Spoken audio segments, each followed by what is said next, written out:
And Gabriel Varga from Victoria, BC. I'm going to be competing against Robin van Roosmalen for the Glory Featherweight title, and it'll be the main event on the UFC FIGHT PASS. Oh, I know lots, of course. Most people in kickboxing do. He's one of the biggest names, probably the biggest name at lightweight at the moment within Glory. You know, he's a great competitor, and as soon as I found out that I was fighting him, I was super excited because I felt like I've sort of run out of guys in the featherweight division to move forward with. You know, I want to make my career exciting and have competitive opponents, and I don't want to keep rematching the same guys over and over. So, yeah, when I heard that he was dropping down to my weight class, that was great news.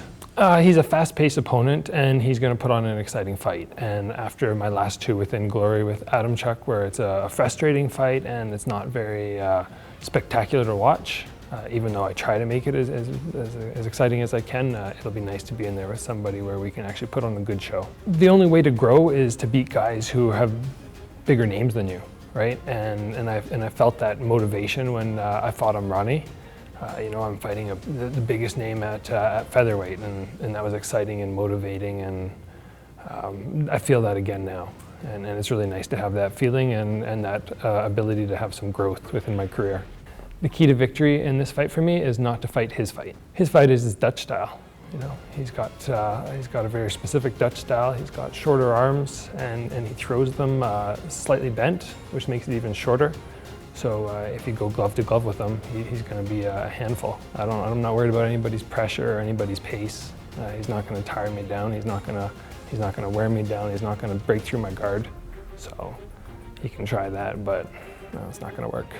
You know, I'm not 100% sure because I need to go in there and feel a few things out and make some adjustments, and I don't want to have a set thing in my mind because when you do that, sometimes I think it sort of debilitates your ability to make adjustments, and you end up getting caught in a certain idea of what the fight will be like, and you can't change it up. So we'll see. All that matters is I get a win.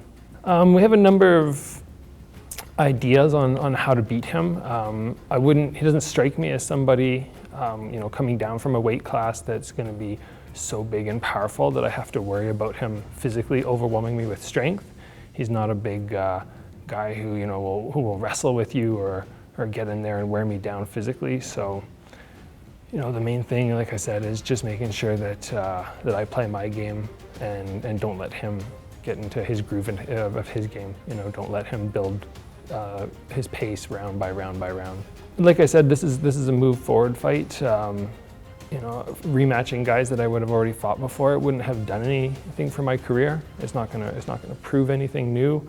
And I was kind of looking at, you know, who's my next opponent going to be after I fought Chuck, and I was just going, I don't see anything that's going to help me move forward and build excitement within the featherweight division, and that's what I want, right? I mean, I either have to have exciting fights with new opponents in the featherweight division, or I have to move up to lightweight, and I really don't want to do that because I don't need to cut in any weight to get to 154. So I need those guys new guys at my weight at featherweight, where we can put on a good fight and people can recognize I'm the best, and the division grows and becomes more popular.